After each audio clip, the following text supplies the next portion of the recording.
the startup world is always for me, the most exciting startup, the most fun part of the business, the beginning part, going from 0 to 10.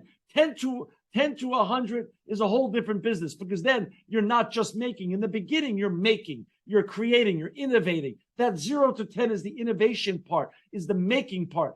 10 to 100, such as the company we're going to talk about in a little while, like ERI, where we have over 1,000 employees, then the making gets diminished, because size becomes the enemy of innovation.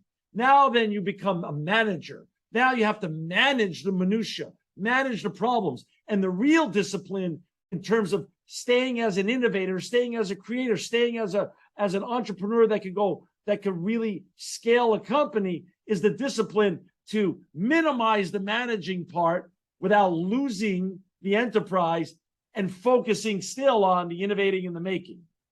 And let's go into the skill sets. What about skill sets? They're completely different when you are CEO than when you were in startup phase.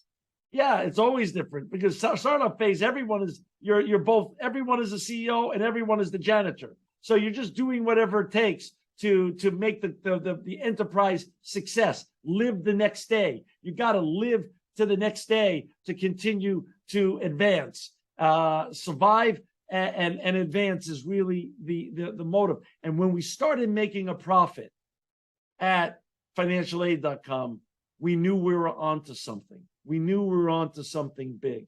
But that's when you have to then create systems. And that's when you have to create, knew that you were going to grow, and you had to actually put more people in more seats, the right people in the right seats, to make sure that you could scale it and grow it so the dream could be realized. And we got very lucky. I mean, Mike's wife came in, Julie. She was a great COO. And we brought in Kevin Dillon, who became my partner at ERI, and he became our marketing officer, and he did a great job in sales officer. So again, picking the right people, putting them in the right seats. If you make a mistake, you quickly fix that mistake and change that person.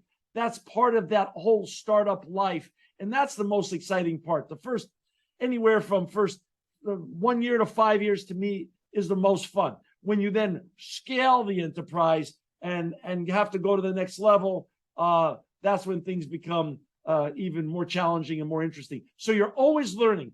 Any great entrepreneur is always curious, always learning, and always staying humble enough and to always realize that what he knew yesterday could change today. And that goes for today, Martin, in that science and technology with AI, predictive analytics, data analytics is constantly changing the game in every industry. So constantly being aware that just because I knew this yesterday to be right doesn't mean that can't change today. And we might have to change how we do business to stay successful and stay ahead of our competition going forward. So always staying humble enough to realize, don't get stuck in your own ego and your own methodologies and think that you got it right. And now you can sit back and let the money roll and let the business roll forward. That never is the case.